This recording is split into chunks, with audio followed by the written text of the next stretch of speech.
Welcome everyone to episode 205 of the Trust the Plan podcast. I'm Nick Hopwood. And I'm Jim Pilat. And let's see, today we're talking about a Wall Street Journal article that we just read, talking about how joint bank accounts, right, for a marriage, right? Mm-hmm. So before you get married, I have my account, you have yours, right? Paychecks come into each one. Yeah. And we get married, a lot of people just keep doing it that way, right? Mm-hmm.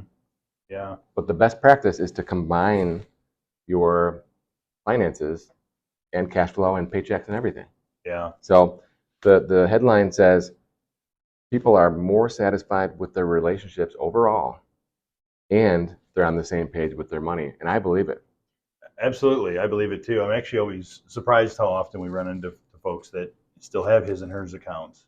And then maybe they have a joint one that they pay the bills out of. But to me, the thought of having, a his and hers account, I mean, it just opens up the door for a lot of, slippage, right, in the budget. For sure. And distrust. Yeah. Feeling like it's free money. Well, it's mine. It's free. I can do whatever I want with it. I feel like you're just letting a lot of opportunity slip away to do something positive with it and save or somehow invest or be on the same page together with it. Yeah, I formulated my belief about this as a kid, because my parents were divorced, and I'm sitting there at my dad's house, like in, I don't know, middle school, high school, and my stepmom would have like a sticky note on the refrigerator that says, "Hop owes me $25 for like whatever." I'm like, how do you owe each other money? Yeah. Right? And because they had their banking separated. Okay. So it's my money and your money instead of ours. Right. And what was nice is that I was able to convince them to combine their banking, 20 years after that. I don't remember how long ago that was, but I think that was nice for them. I think that if you ask them now, that they would say, yeah, that was a good idea. Mm-hmm. It just seems ridiculous. Like, I owe my wife money, right? Yeah. Right, because it really doesn't show you that you're on the same team, right? You should be on the same team. You should be working forward to the same goals.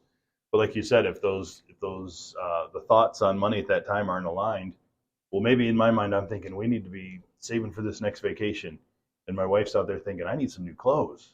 Right now I'm frustrated because she's spending all this money that we could be saving for this vacation. Like, you know what I mean? There's this. Do I need to talk to her? Yeah, let's bring her on. She hasn't been on yet, right? No, she hasn't. So here's another story. This is, maybe 10 years ago at church. Our church has a marriage encounter. It's like a whole curriculum that you have to go through weekly, and then they'd have like a weekend retreat where they just bombard you with all this stuff. Yeah. And so I remember going through it as a youngster, but also I was asked to be the financial person to talk about on the weekend part, right? Yeah. And so I created this, hour-long presentation, and part of it was combining your bank, right? Well, the lady who was in charge of the class, she was like questioning me as we were like, we had a prep hour like on Friday before the Saturday session, and she was like kind of hammering me on this topic. And so I was steadfast, right, and said, no, this is what we believe in, right? Yeah. You can do what you want, but I'm just telling you the best practice. And she didn't like it. So she was kind of peppering me. And in my mind, that just meant that she was resisting, right? Yeah, she clearly had. Clearly they had separate accounts, right? Yeah, and she's sure. like, what's wrong with that? Right? What's wrong with this? It works for me, right? Yeah. And that's fine. Go for it. But I'm just telling you what the best practice is. And she never invited me back. So I'm not, I kind of feel like that was why. Yeah. I feel like that's why I wasn't invited back. She didn't want to. Maybe I'm not a good speaker, but, or maybe she didn't like me. I don't know. But that's my suspicion. Yeah. She didn't want to be made to feel guilty again. Yeah, right. I'm not here to make you feel guilty. I'm here to give you a tip, right? Right. Okay, so there's another article that was very similar in nature from the Wall Street Journal recently that says, in your marriage, you need to have a CFO and a COO. And that, to me, struck a chord. It resonated, I should say, because that's how we do it. My wife stays at home with the kids, and I I work here, Mm-hmm. and I'm the CFO of the Mhm. household, right? We have that joint bank account, but I'm the one who has all of the, expense tracking set up, the Yeah. net worth tracking. I'm the one who pays the bills. I have everything auto pay and Right. set up in the bill pay system. She doesn't really have to think about anything money related unless I'm like pinging her like, hey, what the heck's going on with this Mm-hmm. credit card Right. charge.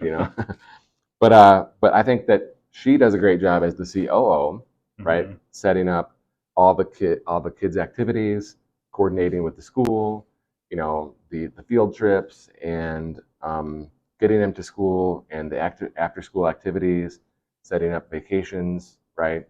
Doing all Mm-hmm. that scheduling type stuff, and Right. I just have to show up, Mm-hmm. right? Tell me where I need to be, Right. and I'll show up, right? Mm-hmm. And I think it works really good for us. Yeah, it's not that uncommon from the other one where, you have separate roles for this one, but it produces conversation, right? It produces opportunities to talk about these things and be on the same page with them. With the bank, if you're not on the same page, you're doing your own things, right? With this, you kind of have different roles, but it allows you to have those conversations. My wife and I all the time will have those conversations because our setup's similar to yours. But hey, who do we have to get where after school? It just provokes that conversation to be on the same page, even though each of us take a lead on the different aspects. Yeah. So yeah, I guess that's a important distinction. With part one of this topic, we're talking about having your money together. It doesn't mean that you both are equally involved. Mm-hmm. Right. It's just ours, but I'm going to take the lead. And I Mm-hmm. share with her. I say, hey, look, here's Yeah. what's going on, right? Right. And it's important that if someone's not going to take the lead, that they still understand. Because Right. if I'm gone, she has to know Right. where to pick up the slack, right? Yep.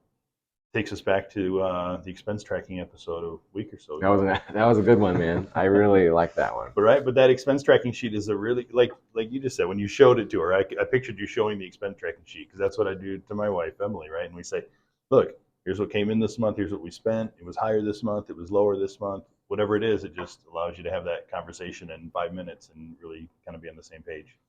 Yeah, or the net worth, right? Where you're like, hey, Yeah. look, hey, it's been a great month. Look, check this out, Yep. right? Or it's been a bad month or a bad quarter.